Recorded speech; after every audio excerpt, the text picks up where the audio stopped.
Há muitos anos ensinamos aos pacientes como lanches, mini-refeições estimulem o metabolismo. Eu vim dizer que nosso corpo é projetado para passar longos períodos sem comer.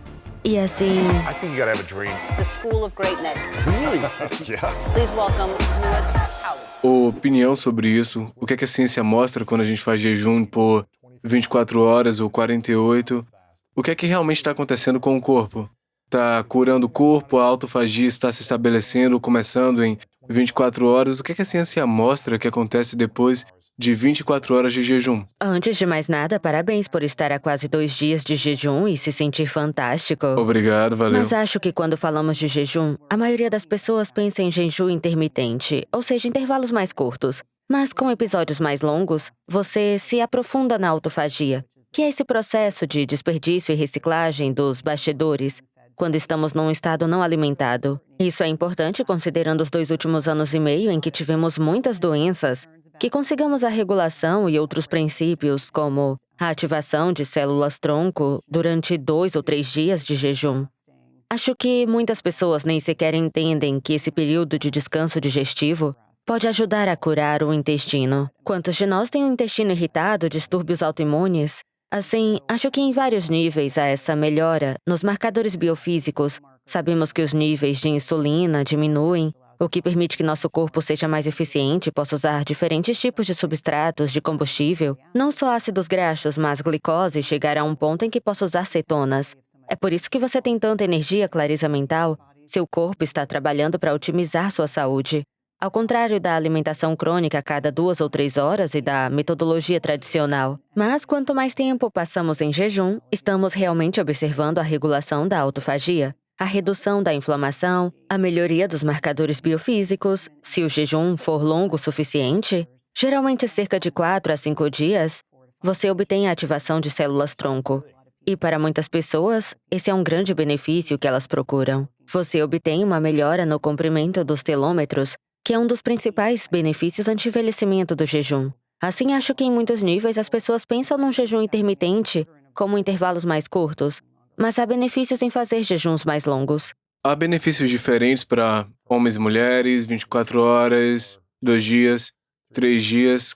Quanto mais tempo você fica, mais prejudica o outro gênero, afeta hormônios. Como funciona para os 2 gêneros? É uma ótima pergunta. Acho que homens e as mulheres na menopausa, ou seja, as mulheres que não têm ciclo menstrual há mais de 12 meses, estão em categorias únicas, não há tanta flutuação hormonal.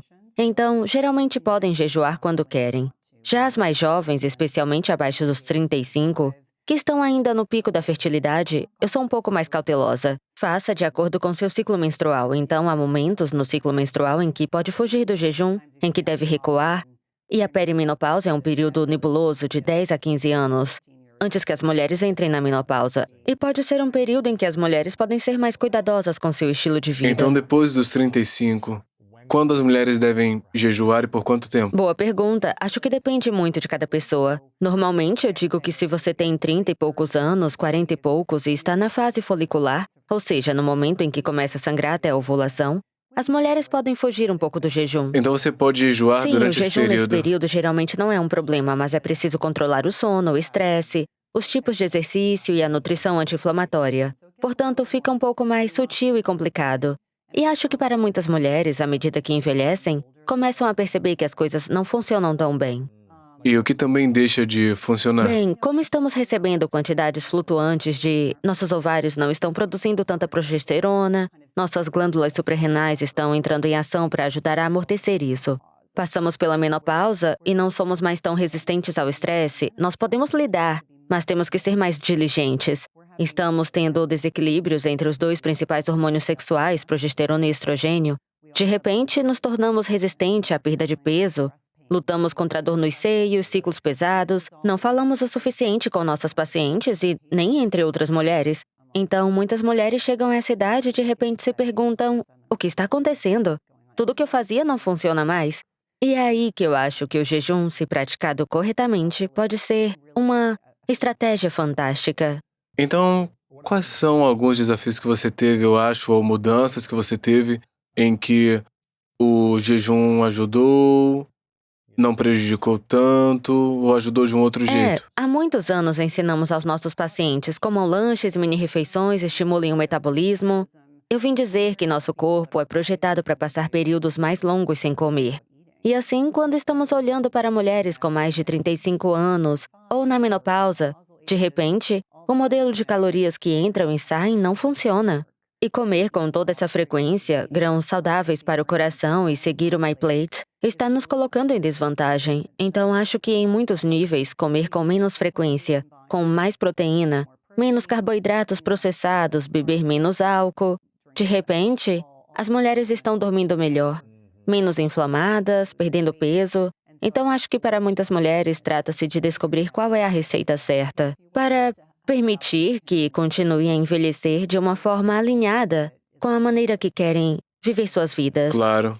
Então você é mãe, tem 2 filhos adolescentes. Qual é a prática de jejum que você faz nessa vida com eles, para que eles façam isso? Eu diria que, para mim, faço jejum de forma consistente, mas não faço muitos jejuns longos. Eu fazia antes e sempre digo Como que... jejum de vários dias? Eu costumava fazer, mas depois fui hospitalizada e disse, nunca mais vou jejuar assim. Sério? Todo esse processo de passar por isso, eu disse, eu quitei da minha lista, fiz um jejum muito longo. Qual foi o mais longo? O que eu quis jejuar? Provavelmente 5 dias. Depois, quando fiquei internada por 13 dias sem comer, eu disse, já fiz isso, não preciso fazer de novo. Então, meu típico... Sua hospitalização começou por causa do jejum? Não, eu tive ruptura do apêndice. Ah, entendi. E a ruptura levou a uma complicação atrás da outra e... Você não comeu por 13 dias? Não. Então você é a pessoa que jejua, mas não queria fazer naquele momento, né? Não. E tive uma série de complicações. Uau. Eu fiquei tão doente que perdi 5 quilos em 13 dias. Então, saí do hospital parecendo um esqueleto, pele e osso, sabe? Né? Quando foi isso? 2019. Uau! Foi antes do TED Talks? Isso é o que precedeu essa conversa. Então, o que é que você aprendeu com essa hospitalização? O que aconteceu? Ai, meu Deus, não há nada mais humilhante do que ser uma profissional de saúde e depois se tornar uma paciente. Reconheço que na primeira semana eu sabia o quanto estava doente. E eu tinha uma equipe fantástica de médicos e uma equipe fantástica de enfermeiras. Mas há algo a ser dito sobre o fato de até mesmo a pessoa mais positiva ficar subitamente desanimada e deprimida. E 5 dias depois eu estava muito deprimida porque meu cirurgião ficava dizendo: não sabemos por que não está melhorando. Não sabemos por quê. E eu sabia que se eles não descobrissem por que eu não melhorava, não tinha resultado positivo. Por isso sempre digo que, seja um espírito, um universo, algo veio a mim e disse, você tem uma escolha. Qual é a sua escolha? E a minha escolha foi eu queria viver. Queria voltar para casa, para os meus filhos, e eu queria viver. Naquele momento eu disse, prometo que se eu sair desse hospital e dessa cama, vou me concentrar em coisas específicas, minha família, quero fazer essa palestra. Perdi todas as etapas desse TED Talk porque estava no hospital e disse, estou muito empenhada em fazer essa palestra. Quero mostrar aos meus filhos que estou bem, quero que saibam que estou bem. E essa foi a intenção que eu disse, se eu sair do hospital, vou fazer essa palestra para provar aos meus filhos que eu estou bem. Uau, você tinha planejado essa palestra antes do hospital? Não 100%. Eu só sabia o tema. E por isso combinamos para esse local específico. E para mim, a grande mensagem era que, por meio da adversidade, surge a oportunidade. E assim, 27 dias depois de sair do hospital, fiz essa palestra. 27 dias. E fiz com um apêndice rompido. Eu estava muito doente para ser operada. Tive muitas complicações. Disseram, se conseguirmos estabilizá-la, vamos mandá-la para casa. Faremos a cirurgia depois. Você acabou fazendo a cirurgia? Eu fiz 10 dias depois. Caramba!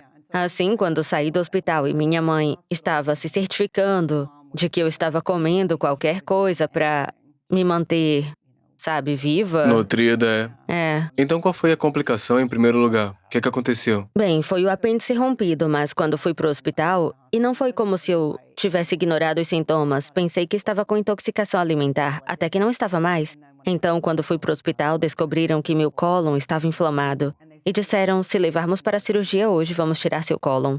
Eu disse, eu preciso do meu cólon. E eles disseram, não, não precisa. Eu disse, não, eu preciso, por favor, me dê tempo para salvar meu cólon. Se você não tem cólon, você usa uma bolsa de colostomia. não. E não era assim que eu queria... Você não queria viver, né? No segundo dia, desenvolvi uma obstrução do intestino delgado. Eu parecia uma grávida de 6 meses.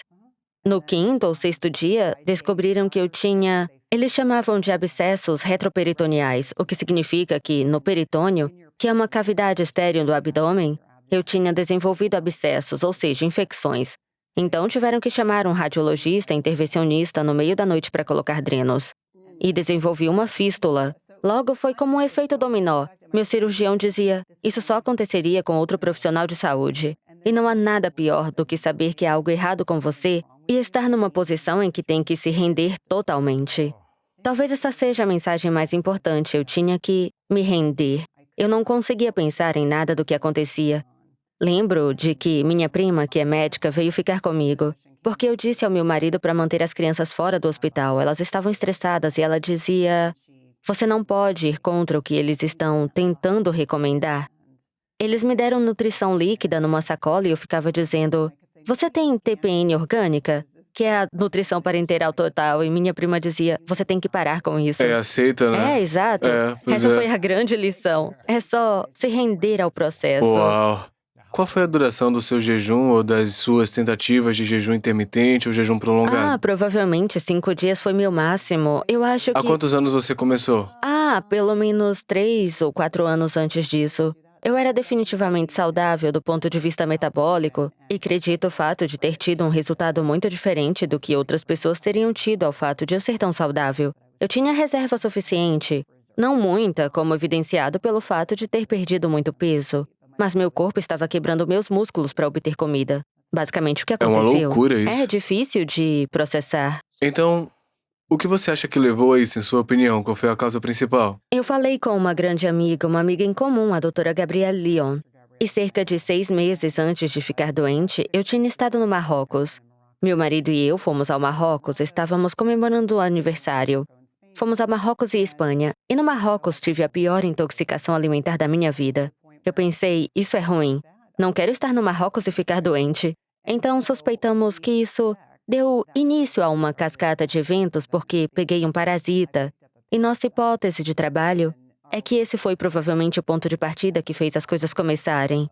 Mas eu me sinto muito feliz por ter tido a ruptura do apêndice nos Estados Unidos, sabe? Porque onde eu pude obter um certo grau de atendimento. Você não acha que o jejum extremo de 5 dias teve algum efeito ou alguma coisa sobre isso? Eu não fiz jejuns realmente longos com frequência. Existe uma lei de retornos decrescentes. Se você estiver magro... Você não vai perder mais peso, né? Só músculo. Por isso sou muito proativa em relação a não perder músculos. Para mim, definitivamente, não foi porque eu estava fazendo muito jejum. Eu suspeito que foi o momento. Eu literalmente acabei de voltar de uma viagem com meu marido. O acompanhei até o Havaí. Ele tinha uma viagem de negócios e eu pensei, vou praticar. Comecei a escrever meu TED Talk lá. E então eu acho que foi... Eu sou grata por não ter tido uma ruptura no avião. As coisas que eu penso sobre vir do Havaí e voltar para a Costa Leste é um percurso longo. Para mim, eu só digo que sou grata por ter acontecido num hospital onde eu conheci os médicos, as enfermeiras, sabia que tinha recebido um atendimento exemplar. Certo. Então, o que aprendemos sobre metabolismo? Porque você mencionou como as pessoas têm pensado, ou as últimas tendências nos últimos 10, 15 anos são fazer pequenas refeições a cada 3 horas, pequenos lanches, 6 refeições por dia, porque isso acelera o metabolismo. Eu acho que isso é o que tem sido dito. O que é que a pesquisa científica diz sobre esse não ser o caso e, na verdade, a gente ter menos refeições em mente? Bem, eu realmente estou muito alinhada com todo esse modelo de carboidrato e insulina para a saúde metabólica. Então, quando dizemos aos nossos pacientes e público em geral como para estimular o seu metabolismo, o café da manhã é a refeição mais importante. Eu vim dizer às pessoas que comer com tanta frequência e ingerir muitos carboidratos mantém seus níveis de insulina mais altos do que deveria, o que tornará praticamente impossível perder peso. Você precisa que seus níveis de insulina estejam baixos para liberar ácidos graxos, gordura armazenada, usá-los como substrato de combustível. Acho que realmente temos feito um tremendo desserviço ao público. Acho que grande parte que vemos surgir do governo federal, seja o MyPlate, ou grande parte da narrativa baseada em plantas, e não quero ser polêmica, porque respeito as escolhas, mas acredito que muitas das informações que temos compartilhado com os pacientes foram refutadas, que precisamos comer com menos frequência, mais proteínas, os tipos certos de gordura, de carboidratos. Não sou contra carboidratos, mas para a maior parte da população, 78% da população está metabolicamente saudável após a pandemia. Temos que mudar o que estamos fazendo, corrigir o curso. E assim, nos apoiando nas pesquisas que analisam essas dietas cetogênicas, com baixo teor de carboidratos. Mais proteína ajuda na saciedade. Pense bem. Quando estamos comendo lanches, mini-refeições, já ficou saciado? Não. O açúcar no sangue sobe, volta a descer. É uma montanha-russa de fome constante, falta de saciedade. E aí você come mais.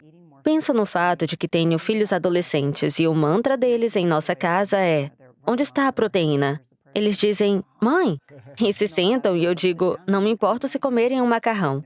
Vocês são atletas em crescimento, isso é diferente. Você tá correndo 3 horas por dia, Isso, você pode comer uma tigela de macarrão. Comer arroz, mas onde está sua proteína? Essa é sempre a conversa. Então, se você observar muitas das pesquisas sobre saúde metabólica que estão sendo feitas, pessoas como Ben Bikman, que é um pesquisador de insulina, estão falando sobre o papel da insulina, que a base de todas as doenças crônicas atualmente é a resistência à insulina. A pressão alta, obviamente o diabetes, síndrome do ovário policístico, muitos distúrbios neurocognitivos que estamos vendo, como demência de início precoce, Alzheimer, Parkinson, todos têm como causa principal na base muitos desses distúrbios de insulina. E assim... Eu acho que a insulina aumenta quando você está comendo, então se você comer menos, a sua insulina diminui. Isso é verdade ou não? E assim, em resposta, sabemos que quando estamos analisando os macronutrientes, ou seja, proteínas, gorduras e carboidratos, teremos uma resposta mais exagerada com os carboidratos do que com as proteínas e gorduras. Ao explicar às pessoas que não sou contra os carboidratos, estou só entendendo que você deve sempre se certificar de que ao fazer uma refeição você quer atenuar essa resposta. Não queremos essas respostas exageradas de açúcar no sangue. Queremos ter uma resposta de açúcar, mas não queremos ter que excretar tanta insulina para baixar o nível do açúcar no sangue. O que acontece é que as pessoas têm insulina alta, são resistentes à perda de peso. Isso acontece porque o corpo não consegue liberar ácidos graxos, estão alimentando esse fogo. E se a gente nunca der descanso ao nosso sistema digestivo, o que acontece se, a cada 2, 3, 4 horas, a gente está comendo alguma coisa e ele está sempre funcionando, o que é que está acontecendo com o nosso intestino, cérebro, corpo? Esse é um ótimo ponto. Bem, há muitas coisas fisiológicas que acontecem e que não podem ser otimizadas quando estamos comendo cronicamente. Um exemplo é algo chamado complexo motor migratório, o faxineiro do intestino. Ele empurra as coisas, empurra os alimentos, e precisamos de cerca de 4 a 5 horas para que esse doce varredor passe por nós. Ele está se livrando de detritos e coisas que não pertencem ao intestino. Se estamos comendo o tempo todo, é como se o intestino se tornasse menos otimizado e não ficasse em uma posição em que pudéssemos extrair todos os nutrientes. O melhor exemplo que posso lhe dar é que meu pai gosta de encher o tanque quando chega a 3/4 do tanque. E é como se você estivesse constantemente enchendo o tanque. Nunca permite que seu corpo realmente utilize o combustível que ingeriu, só o armazena, porque seu corpo nunca está nessa posição em que é capaz de aproveitá-lo totalmente. Então, o que acontece com seu cérebro? Você está com a insulina alta. Se o nível de açúcar no sangue estiver alta, você terá névoa cerebral e poderá ficar cansado. Pense em todas as pessoas que querem tirar um cochilo após uma refeição. Não é normal. Acontece porque seu corpo tenta descobrir como gerenciar essa resposta de açúcar no sangue. As pessoas lidam com constipação. Uma das coisas que as pessoas dizem quando estão em jejum é: meu Deus, não sabia que deveria evacuar 1 vez por dia. Isso acontece porque estão com prisão de ventre. Seus corpos estão com um acúmulo de nutrientes. Então, com certeza, há muitas coisas, desde mudanças sutis, a cognição energética pode ser afetada negativamente. Outra parte que sempre explico é que as pessoas acham normal ficar inchadas, normal ter prisão de ventre, e em grande parte é porque você não está permitindo que seu corpo seja otimizado. Não está permitindo que seu corpo chegue numa posição em que seja capaz de utilizar com o que você o alimentou. Você está enchendo o tanque. Então, quantas refeições a gente tem que fazer por dia? Porque o Dr. David C. Sinclair diz que agora ele está adotando a abordagem de 1 refeição por dia e fazendo o jejum mais longo quase todos os dias, e ele está vendo benefícios desse experimento para si mesmo. A gente devia estar fazendo 2 refeições por dia, quanto tempo entre cada uma, para que você não tenha a sensação de estar comendo demais. Qual a sua opinião? Bem, obviamente respeito muito o trabalho do Dr. Sinclair, mas os pesquisadores da longevidade não estão atendendo às suas necessidades de proteína. Então, para mim, no mínimo, se estivermos analisando as mudanças que ocorrem no músculo esquelético com o envelhecimento e que afetam a sensibilidade à insulina, sempre digo pelo menos 2 refeições por dia. Tenho alguns homens atléticos Você que precisa conseguem demais, administrar. Precisam dessas 3 refeições para ter pelo menos seu bolos de proteína para ajudar a evitar a sarcopenia. A perda muscular com o envelhecimento, a resposta certa é a regra da bioindividualidade. Acho que a maioria das mulheres pode se dar bem com 2 refeições. Homens muito ativos, provavelmente 3. Não sou fã do OMAD como estratégia sustentável. O que é o MED? One meal a day. Só uma refeição por dia. Porque você não consegue atingir seus macros de proteína, não tem como. Eu tenho 1,80 m e 90 quilos, então devo precisar de 200 gramas de proteína por dia. Especialmente se eu estiver levantando peso, correndo, fazendo atividades. Sim, é interessante que durante o auge das entrevistas de lançamento do livro que eu estava fazendo, recebi muitas vezes essa pergunta e eu dizia, não estou alinhada com alguns dos pesquisadores da longevidade, no sentido de que estou muito mais preocupada em manter a massa muscular esquelética do que em restringir calorias, a ponto de você estar constantemente em um estado de insuficiência. Certo, porque se você tiver 60, 70, 80 e cair no chão e não conseguir levantar, isso aí é outro problema, né? Isso é força Portanto, é muscular. preciso aprender a manter-se flexível e forte à medida em que envelhecemos e não ingerir o mínimo de calorias, né? Certo, e acho que essa é uma distinção importante porque herdei. Agora sou co-apresentadora de outro podcast. É uma das coisas que diferenciei do antigo apresentador. É que não sou uma grande fã do OMAD. Me deixa explicar o porquê.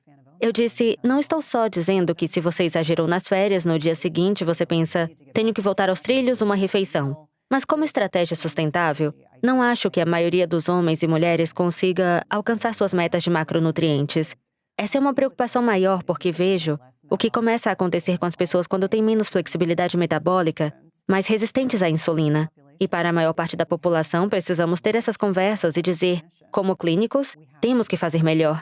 E a melhor maneira de fazer isso é ter conversas francas, manter a sensibilidade à insulina. Qual a quantidade que homens e mulheres têm que consumir de Eu proteína? diria no mínimo 100 gramas. Não importa seu tamanho ou idade ou... É uma boa referência, um ponto de partida.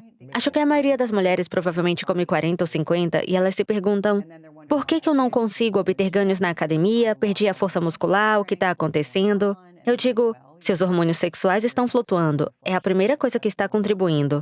Mas depois você está piorando a situação. O melhor exemplo, eu adoro analogias, é que o músculo dos jovens parece um filé. O dos idosos parece um filé de costela. Logo, essa gordura e esse marmoreio é o que começa a mudar nos próprios músculos.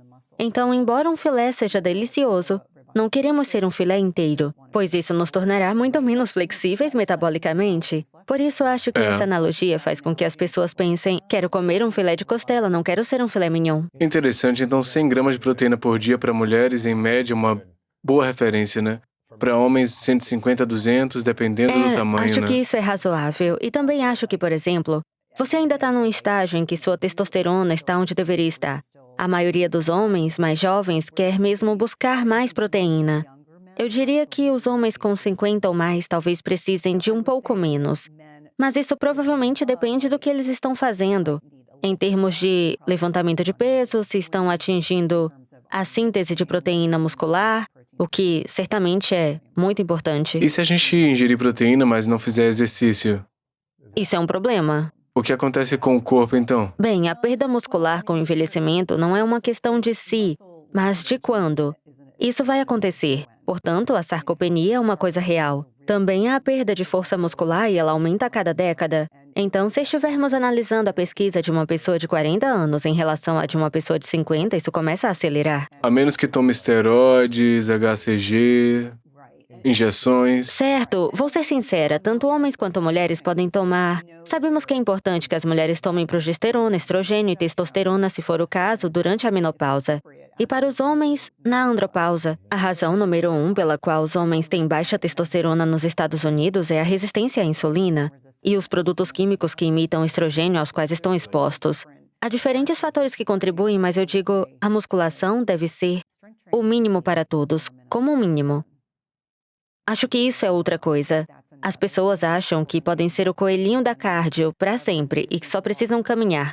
Mas essas coisas têm o seu lugar e a caminhada e o treinamento de flexibilidade têm o seu lugar. Mas sejamos realistas. O treino de força é extremamente importante. Temos o pico de massa óssea e muscular em nossos 20, 30 anos. E quantas pessoas não percebem até os 50 e depois ficam É tentando bem difícil recuperar? de fazer. E doloroso. Sim, e de fato, para se exercitar com esse esforço, a maioria das pessoas não entende o que esse esforço exige, sabe? Nesse ponto. Requer muito mais proteína também, muito mais sono, mais recuperação e tudo Sim, isso. tudo isso é extremamente importante. Quando estamos analisando a otimização, isso também é muito importante. Eu falo muito sobre isso no livro, proteína, proteína, proteína. Você provavelmente não está comendo o suficiente. Provavelmente deveria estar fazendo treino de força também. Só ficar comendo granola e iogurte durante todo o dia não vai ser suficiente. Não. E é engraçado, ontem, meu primo me levou a um restaurante sem saber que era à base de vegetais. E pensei, bem, posso comer um jantar de vegetais, tudo bem. Mas percebi que toda a proteína desse restaurante em particular era proteína vegetal processada. Então, educadamente nos levantamos e saímos para comer bifes. Pensei, ok, essa será a última refeição muito melhor do dia, sabe? Certo. Mais uma vez, tem muitos veganos, vegetarianos e adeptos de uma dieta com plantas que acreditam que você pode obter proteína suficiente com plantas. E talvez seja possível, sinto que quando eu tentei fazer isso, eu não tive o suficiente para mim. Eu tive que ter mais suplementos e esse tipo de coisa. Qual a diferença entre proteínas vegetais ou proteínas vegetais processadas e alimentos como carne e ovos e frango? Sim, sempre tenho muita sensibilidade em atender as pessoas onde elas estão. E por isso acredito que uma proteína vegetal proveniente de fontes inteiras, como sementes de cânhamo, leguminosas ou feijões, é muito diferente do Impossible Burger ou de alguns desses alimentos processados que contêm óleos vegetais. Ainda não sabemos o suficiente sobre as proteínas à base de ervilha. Não me sinto à vontade em dizer que isso é equivalente. O perfil de aminoácidos será sempre superior em proteínas de origem animal. Minhas preocupações com proteínas vegetais nunca se referem àquelas provenientes de alimentos vegetais tradicionais e naturais. Quero deixar isso claro. Isso é muito diferente das variedades processadas. Mas minha preocupação é sempre a seguinte: se você já tem resistência à insulina e está tentando consumir proteínas vegetais suficientes, isso prejudicará a sua ingestão de carboidratos. Acredito que 6 xícaras de quinoa sejam equivalentes a um bife de 227 gramas. Logo, a quantidade de carboidratos e calorias que você teria que consumir seria substancial. Isso torna a situação complicada. Então, muitas vezes eu digo, posso te convencer a comer alguns ovos, peixe? Procuro achar maneiras de preencher essa lacuna. Ser respeitosa com a posição e o momento das pessoas, porque, para mim, é simplesmente uma questão de querer que as pessoas sejam saudáveis, encontrá-las onde estão, ajudando-as a se educarem para tomar Claro. boas decisões. E quanto aos movimentos intestinais, você mencionou quantos movimentos intestinais devemos ter por dia? Quando eu estava na escola, diziam que deveríamos ter uma evacuação após cada refeição. Isso hoje não é realista. Quem tem tempo para reservar após cada refeição? Eu diria, no mínimo, uma evacuação por dia, mas acho que fomos tão convencidos de que é normal ficar constipado, e eu digo, não é normal ficar constipado. Eu tinha pacientes que tomavam 50 medicamentos e um dos efeitos colaterais de provavelmente 10 deles era a constipação. E nós lhes dávamos mais 3 medicamentos para fazê-los ir ao banheiro, e era normal. E quantas mulheres vêm até mim e dizem que vão ao banheiro 2 vezes por semana? Eu digo, isso não é normal. As fezes são um subproduto do que nosso corpo está tentando eliminar. É um Nós não- desperdício. Correto. Estamos tentando, em vez disso, você está recirculando estrogênios e todos os tipos de coisas que não pertencem ao corpo. Você está bebendo água suficiente? Você se exercita? Vou beber água aqui agora Exato. mesmo. Está comendo vegetais? Não precisa ser necessariamente Fibras, né? vegetais, certo? É como adicionar 2 saladas verdes ao dia. Uma colher de sopa de sementes de chia, linhaça, jogue num smoothie, faça uma salada. Vai ajudar a digerir melhor. Além disso, penso em muitas pessoas que não têm vesícula biliar ou têm bile viscosa e não são capazes de quebrar e emulsionar as gorduras adequadamente. Assim, quando começam a se alimentar com uma dieta mais rica em nutrientes, de repente tudo fica mais lento. eu digo, ok, vamos trabalhar com alimentos que dão suporte à bile. Beterraba ralada, cenoura, suco de aloe vera. Todas essas coisas podem ser úteis, mas eu digo, olha, não é normal ter prisão de ventre. Se for algo novo, você precisa conversar com seu profissional de saúde. Se for crônico, não precisa viver assim. Entendi. Tem que fazer uma vez por dia, duas No vezes por mínimo. dia. 3 tá bom. Está ok. 3, Ok. eu tenho alguns pacientes que têm esse normal. Tem alguns. Quanto tempo isso deve levar quando o alimento entra no sistema? Qual o processo de quanto tempo deve levar até que desapareça? Quanto Normalmente 18 a 24 horas. daquela comida? Idealmente... Porque a refeição anterior tá saindo depois que você come, Certo, né? então há uma ativação da motilidade intestinal quando você come e é projetada para fazer as coisas andarem. Às vezes, quando as pessoas tomam café da manhã ou fazem a primeira refeição, sentem que precisam evacuar. É um subproduto fisiológico. Seu corpo diz, comida está entrando, o resto tem que sair. Então... Pois é. Exato. Interessante. Então 18 a 20 horas é o 18 que a você 24 é mais ou menos onde... Em um dos meus programas, eu faço um teste com milho. Eles consomem 2 colheres de sopa de milho, sabe? Pra ver o que acontece. Correto, assim, são seus próprios detetives. Mas qualquer pessoa que esteja ouvindo pode fazer isso. Uma maneira simples de ver se as coisas estão se movendo muito rápido, devagar. Isso é muito perspicaz. Acho que as pessoas assumem o que quer que seja normal como norma e às vezes não é. Portanto, 18 a 24 horas é um movimento saudável.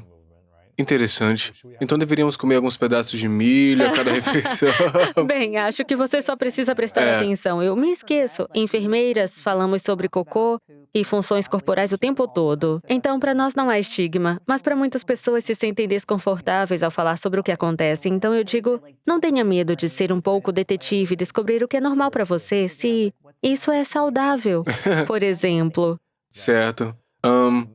Então, qual é o processo especificamente para as mulheres que desejam reiniciar o metabolismo e perder peso e se sentirem mais saudáveis com seus hormônios e corpos? O que é que faz parte desse processo de 45 dias? São vários dias de jejum? São determinados alimentos? Como é o processo? Bem, é um programa de 45 dias e não há jejum muito longo no livro. Nenhum deles dura mais que 1 dia e meio. Estamos nos adaptando às pessoas onde elas estão, então algumas pessoas já estão fazendo jejum, prontas para os desafios. Algumas pessoas são do tipo que seguem dieta americana padrão, sedentárias há 30 anos e precisam de ajuda. Podemos atender essas necessidades. Mas acho que realmente fala sobre o fato de que precisamos falar sobre o estilo de vida. Se você está dormindo bem, está gerenciando o estresse, isso não são 5 minutos de meditação. E quantos de nós achamos que é só quitar da lista e pronto? É falar com as pessoas sobre nutrição anti-inflamatória.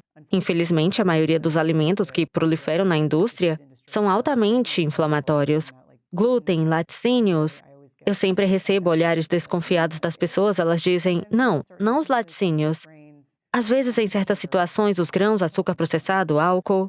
Infelizmente... O álcool é realmente ruim, né? Especialmente se você consome sempre, não sei, né? Acho que Andrew Huberman acabou de fazer uma análise completa, uma aula magistral sobre o álcool, cérebro e corpo. E disse, cara, não tem benefícios. Só coisas ruins podem vir disso, né? Então, tipo, um pouco de vinho de vez em quando, porque o resveratrol está no vinho. Ele disse, isso não compensa o próprio álcool, né? Ter um pouco daquilo. Eu, por exemplo, nunca fiquei bêbado na vida ou usei drogas. Talvez eu tenha bebido um drink ou 2 vezes por ano. Mas eu não sinto que tem nenhum valor agregado, né? Tente encontrar algo saudável para consumir durante esse tempo, você vai ter mais benefícios para É o seu interessante corpo. porque sinto que cada vez mais pessoas na área da saúde e bem-estar estão deixando de beber. Nunca tiveram problemas com isso, mas optaram não beber. E quando vou a esses eventos, estive num evento em Nova York no fim de semana passado, e a maioria, se não todos nós, não bebe. Então, acho que é uma decisão muito pessoal. Sei que para mulheres com mais de 40, de repente tem ondas de calor. Quem faz boas escolhas quando já bebeu demais? Você não vai fazer boas escolhas pessoais ou nutricionais porque vai desejar as porcarias salgadas e doces e seu corpo processa o álcool como uma toxina. Então, é uma daquelas coisas pelas quais me alegro, que mais e mais especialistas, e obviamente o Dr. Huberman, é absolutamente brilhante. Estou muito feliz que esteja usando sua plataforma para educar as pessoas, porque acho que fomos convencidos do contrário por um longo período. Certamente, para mim, como ex-enfermeira de pronto-socorro em Baltimore, trabalhando com milhares e milhares de pacientes, tive discussões difíceis sobre se o álcool lhe serve ou não. E eu acho que esse é um ponto importante, muito importante. Eu entendo, tem gente que gosta de beber, gostam de vinho e tudo isso, eu entendo, né? Tequila, doses, vão pro bar se divertir. Eu, por exemplo, com açúcar, eu amo açúcar, eu sei que não é bom pra mim, né? Não faz bem pro meu corpo. Por isso eu tento ter dias em que eu não como nada, depois eu como um pouco, depois tipo, ok, eu vou aproveitar isso, mas eu sei que isso não é bom pra mim, eu sei que não traz nenhum valor, não ajuda meu cérebro, minha digestão. Pode me trazer uma alegria no momento, assim como o álcool pode trazer uma alegria para algumas pessoas, mas tem que entender os riscos. E, obviamente, consumir com moderação é o melhor, né? O que você acha que é pior? É o açúcar ou o álcool? Acho que depende da susceptibilidade do indivíduo. Eu não bebo mais álcool, mas eu nunca fui alguém que bebia muito. Então, isso não era um problema para mim. Mas acho que os açúcares processados, porque começam com as pessoas tão jovens. Pensem no que fazemos com as crianças. Festas de aniversário, todos os eventos esportivos que estamos distribuindo açúcar. Viciamos as pessoas muito cedo. Imagino que os açúcares processados estejam em quase tudo. Então, eu acho que é um problema maior. Mas eu estaria negligenciando se dissesse... Eu, pessoalmente, fui afetada pelo alcoolismo em um membro da família. E para mim, o alcoolismo ocupa um lugar especial, porque reconheço que muitas pessoas... E não é só o álcool. Pode ser vício em comida, em tantas coisas, que as pessoas têm sentimentos desconfortáveis que não estão à vontade em processar ou em reconhecer. E, bem, é por isso que elas escolhem, sabe...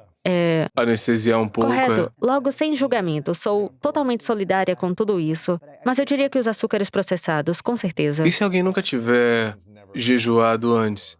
O que ela precisa entender como efeitos potenciais que podem ocorrer com o jejum, seja de 16 horas, 24 horas, 2 dias? O que as pessoas precisam saber antes de fazer o jejum? Geralmente tem uma perspectiva gradual. Primeiro, pare de beliscar. É realmente simples assim. Então, se alguém está começando de um ponto em que estava com uma dieta típica americana e não era fisicamente ativo, eu digo, precisamos ensiná-lo a parar de beliscar. Eu garanto que você não vai sentir fome entre as refeições. Vamos ensiná-lo a equilibrar seus macronutrientes. Terá mais proteína na sua refeição, o que permitirá que você vá do café da manhã para o almoço, do almoço para o jantar, e chegará a um ponto em que poderá ir do jantar para o café da manhã. Isso assusta todo mundo. Sem comer batata frita ou algo assim, né? Correto. É muito desafiador quando você tá tão acostumado a isso, você janta e quer umas batatinhas fritas, um biscoitinho, alguma coisa antes de poder ir dormir. E acho que precisa substituir esse hábito por outra coisa. Tipo chá. Exato, até tenho muitas pessoas que tomam chá de ervas à noite, saem para passear com os cachorros, ligam para um amigo. Talvez tenha um amigo que esteja jejuando também. Então, começa sem lanches, reestruturando os macros. Em seguida, o próximo passo é passar do jantar para o café da manhã. Pois é, janta, isso é tudo, café da manhã. Mas acho que você precisa sair desse estado mental. Pensar claramente sobre por que está escolhendo jejuar. É porque quer ficar mais saudável? Não consigo contar quantas pessoas encontro que dizem, me disseram que tenho pré-diabetes. Isso foi um impulso poderoso para mudar as coisas. Ou tenho crianças em casa, ou tenho alguém querido que preciso cuidar. E de repente as prioridades das pessoas mudam. É como se eu tivesse que cuidar de mim porque outras pessoas dependem de mim. Então, seja claro sobre suas intenções, pois é isso que precisa refletir quando considerar quais são suas opções. Então, para muitas pessoas, beliscar à noite, acho que nos últimos 2 anos e meio as pessoas estão estressadas, não sabem como lidar. E assim, comer por estresse realmente se tornou um grande problema. Mas sempre lembro as pessoas de que nos tornamos menos sensíveis à insulina à medida que o dia avança. É melhor tomar um café da manhã cedo do que comer tarde da noite. Aquela janela de 3 horas antes de dormir é muito importante. E, portanto, entender... Não comer à noite é... Isso. A sensibilidade à insulina é menor à noite. Assim, comer tarde da noite pode atrapalhar. mesmo se estiver fazendo tudo certo. Quando alguém é novo no jejum, essas são geralmente as primeiras 3 coisas que conversamos. Eu digo, escuta. Passos pequenos, vamos de 12 horas para 12h30. Se precisar de uma pausa, faremos, então para 13. E digo às pessoas, uma hora você vai chegar a um ponto, mas também explicar a elas que se estiver usando glicose como sua principal fonte de combustível, levará mais tempo para se adaptar. Seus níveis de insulina estarão baixos. E se elas puderem liberar esses ácidos graxos para fornecer energia ao corpo? E então, pode levar 4, 6, 8 semanas para acontecer, dependendo de quão metabolicamente flexível alguém é. Algumas pessoas são como patos na água, é fácil, 2 semanas não é grande coisa. Mas a maioria das vezes não é assim. E ajudar as pessoas a entenderem que cada pessoa é única. Algumas dão 2 passos à frente, 4 para trás, tudo bem, é parte do processo. Queremos que isso seja sustentável. E não há benefício em se agarrar com força ao jejum. Algumas pessoas se agarram com força a tudo o que fazem e eu digo, esse não é o jeito de viver. Não é sustentável. Não. Qual a abordagem de estilo de vida que você tem agora depois desses últimos anos e testes e tentativas e estudos com outras mulheres? Como você vive a sua vida daqui para frente pessoalmente? É um jejum uma vez por semana? É todo dia? Qual o seu estilo? Eu diria que sou muito intuitiva, dependendo do quanto estou com fome. Se eu fiz exercícios naquele dia, como foi meu sono? Meu Oura Ring me alertou e disse que minha pontuação de sono estava péssima. Talvez não seja o dia para estender o jejum e fazer um treino pesado. Então eu tendo a ouvir meu corpo, mas as coisas consistentes são: eu não como depois das 6 da noite, idealmente. E me dou melhor com uma janela de alimentação mais cedo. Isso funciona para mim. Pode não funcionar para outra pessoa. Eu realmente foco no sono, como muita proteína. Sempre digo que sou carnívora. Gosto de vegetais, como carboidratos, mas faço ciclo de carboidratos. Tem funcionado para mim. Não bebo álcool e não estou julgando quem bebe. Mas sei que era a única coisa que me dava ondas de calor, atrapalhava meu sono. Na hierarquia de coisas importantes, o sono está tão no topo para mim que eu penso, não vale a pena tomar um martini a cada 6 meses. Não vale a pena. E quanto ao açúcar, como é a sua ingestão de açúcar? Eu vou ser sincera. Meu vício na vida é o chocolate amargo. Mas essa é realmente a única coisa. Então, como um pouco de chocolate amargo todo dia, mas na maioria das vezes é adoçado com estévia. Não estou usando hoje, mas costumo usar um monitor contínuo de glicose. Então, para mim, esse é o meu único vício. Não como laticínios, nem grãos, nem glúten, não como há muito tempo, então... Sem pão, sem cereais, Não. sem bolos. E eu nem gosto desse tipo de coisa, mas o meu chocolate amargo é Eu minha queria ter fraqueza. essa doença aí de não gostar de pãozinho e biscoito. Mas acho que pra mim é como você mencionou, custo-benefício. Não me sinto bem quando como essas coisas. Coloquei uma doença autoimune em remissão quando passei a não comer glúten. Então você tinha uma doença autoimune? Eu tinha Uau. 2. E assim, quando você tem um intestino irritável, isso se abre. Quando você tem um, fica mais propenso a ter outros. Pra mim, eu disse, tenho que me controlar. E assim, há 11 anos, eu já não como glúten. Uau, então você eliminou alimentos e disse, vamos tentar isso, e começou a sarar e você disse, bem, por que eu vou voltar a comer agora, né? Exato, pra mim é engraçado nas férias. As pessoas dizem, temos pão sem glúten, posso comer um pedaço de pão sem glúten? Mas também reconheço que isso faz com que eu receba aquela dose de dopamina. Eu Vamos penso, pegar por quê? mais, é muito difícil pegar um só, né? É muito difícil você A ter minha um. mentalidade é que costumava ser moderação, não privação. Mas se você não consegue moderar, você elimina. E é assim que eu penso. Cada um de nós tem que decidir sobre isso, entende? Eu sei. Moderação não é pra mim é tudo ou nada. Mas você reconhece isso em si. Isso é o mais importante. É muito desafiador. Eu adoraria chegar num ponto em que eu pudesse dizer, ok, 1 ou 2 vezes por semana eu vou comer um pouquinho de sorvete, não um balde inteiro de sorvete. Mas uma vez que eu provo um pouco, é muito difícil enganar a cabeça para que você não deseje tanto aquilo, colocando uma droga na língua, né? E espalhando pelo seu corpo inteiro. A casomorfina. E é interessante que até Piteratia adora sorvete. Então, meu marido chegou em casa um dia e disse, eu estava ouvindo Piteratia, até ele tem um fraco por sorvete. Ele disse, não me sinto tão mal. Mas sorvete em nossa casa, não que eu coma. Mas essa é a mania deles. Existe algum sorvete que você possa comer que seja bom pra você, tipo de proteína, que não tenha Tenho açúcar? certeza que você pode fazer isso, Provavelmente não vai ter mas- sabor, Pois é. Eu só tento comprar, tipo, todos os jeans, que são sorvetes orgânicos, e agora eu digo, escuta pessoal, quando o meio galão acabar, acabou. Então os adolescentes descem as escadas e comem o sorvete. Literalmente comem da embalagem e fazem isso uns com os outros para que o adolescente tente comer e o outro não consiga. Então, o meu marido Oh, come meu um Deus, pouco. os tempos de adolescente, quando eu comia 8 Dr. Peppers por dia, tomava imagino. sorvete a noite inteira. E eles são resistentes. Meu filho de 17 anos tem 1,80 m. Estômago trincado, né? Ele é ridículo. Joga futebol e pode comer o que quiser. Isso é loucura. Então, como você é uma pessoa intuitiva no momento, você faz jejum. Você tá fazendo jejum intermitente, dias Eu jejuo, alterados. eu diria que faço jejum na maioria dos dias. Assim, pode ser 14, 18 horas. Posso dizer que quando cheguei da costa leste, tivemos um atraso de 90 minutos em Denver. Então, quando cheguei ao hotel, lembro de dizer ao meu marido, normalmente eu não comeria tanto a essa hora do dia, mas pedi um hambúrguer duplo, ovos cozidos e comi uma refeição enorme. Para mim, acho que muito disso se baseia no que está acontecendo na minha agenda. Faço jejum todos os dias, mas às vezes só 12, 13 horas. Depende do que está acontecendo. E aí você se concentra na ingestão de proteínas. Como você obtém? Geralmente, quando você come proteínas, você não sente tanta fome, né? Quando a gente come carboidratos, precisamos de mais. Por isso, eu sempre digo que quando você quebra o jejum, deve consumir proteínas e gorduras saudáveis ou proteínas e carboidratos, nunca carboidratos sem nada. Eu digo carboidratos nus, ou seja, não se sente e quer uma tigela de batatas, você quer um bife, um pedaço de frango, peixe ou um ovo. E você pode ingerir alguns carbos com isso, mas coma a carne primeiro, né? Portanto, essa é a primeira coisa que a gente deve fazer quando quebramos o jejum. Seja de 14, 24 horas, é comer a proteína primeiro.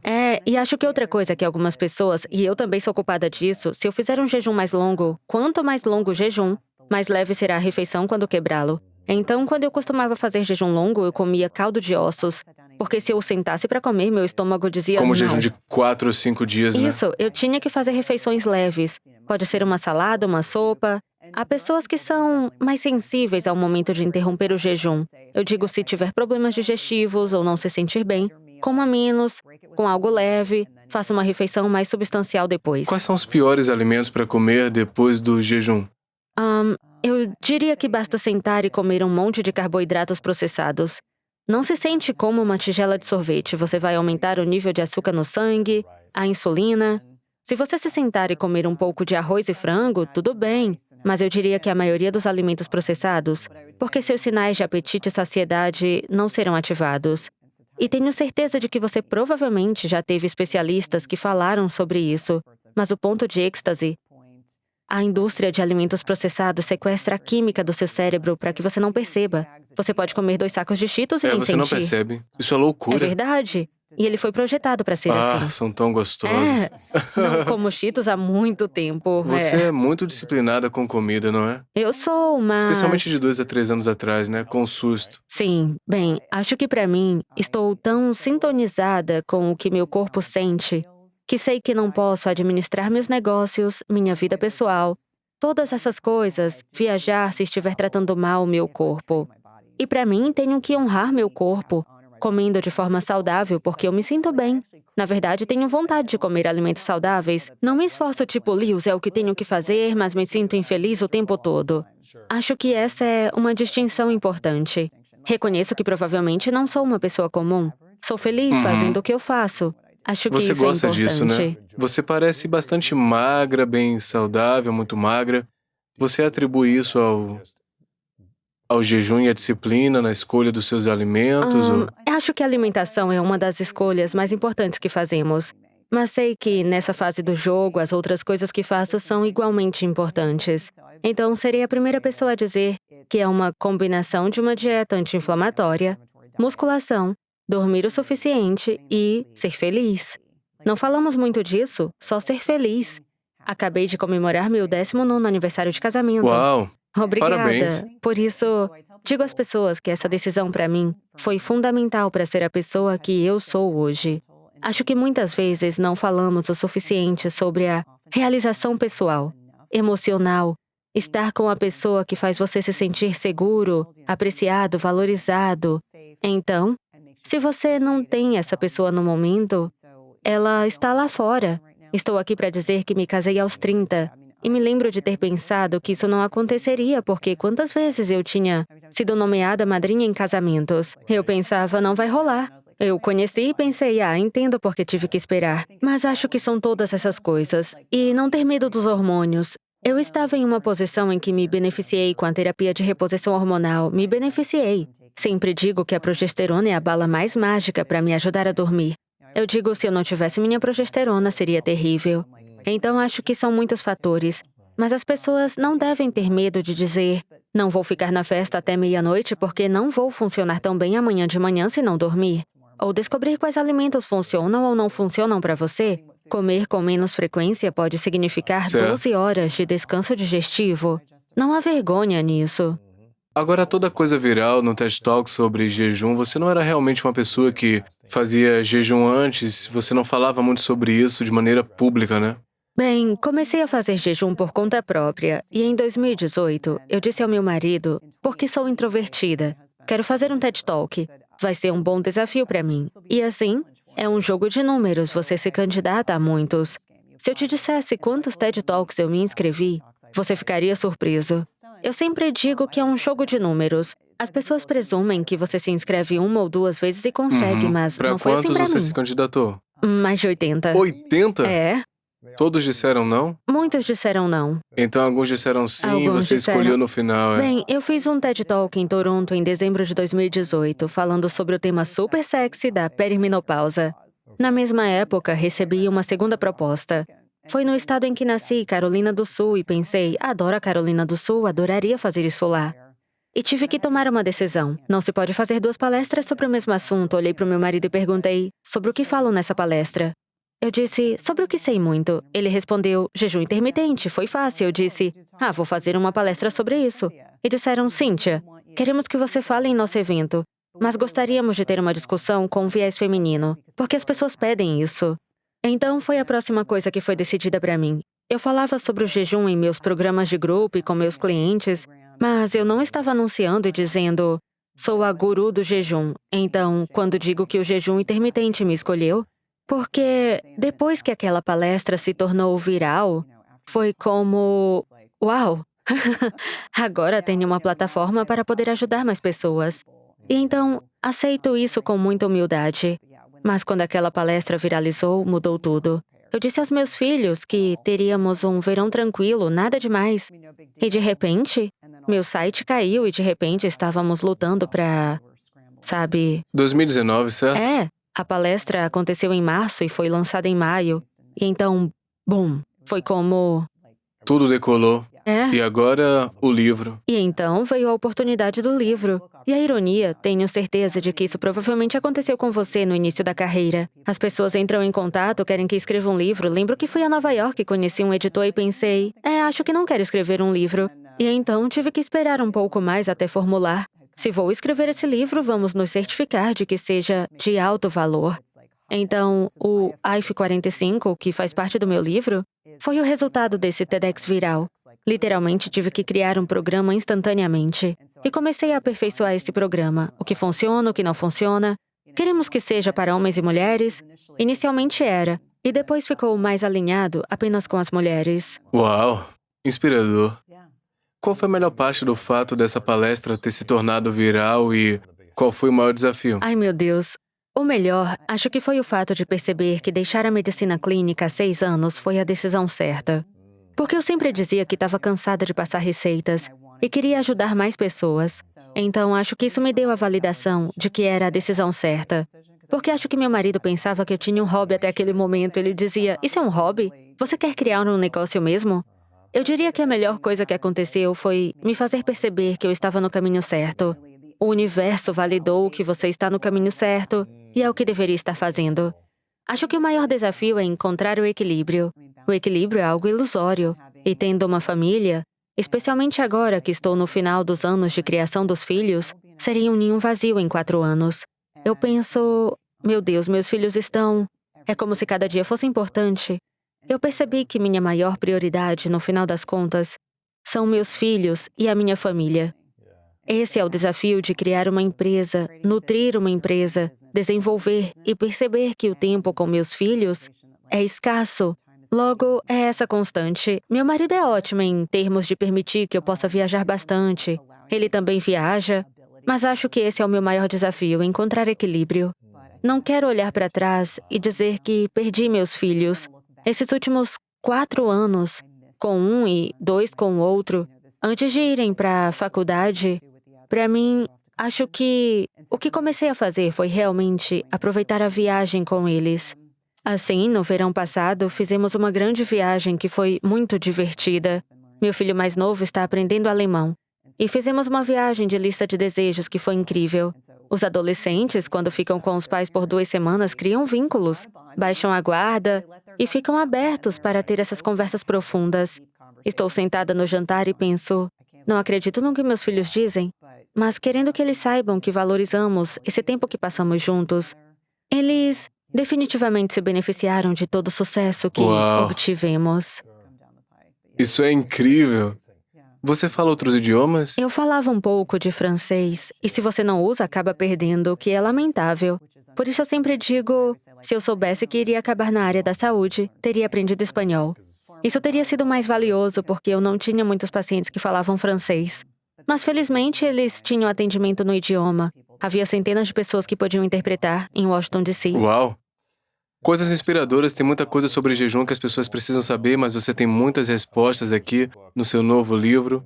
Transformação do jejum intermitente, o programa de 45 dias para mulheres perderem peso, melhorar a saúde e retardar envelhecimento.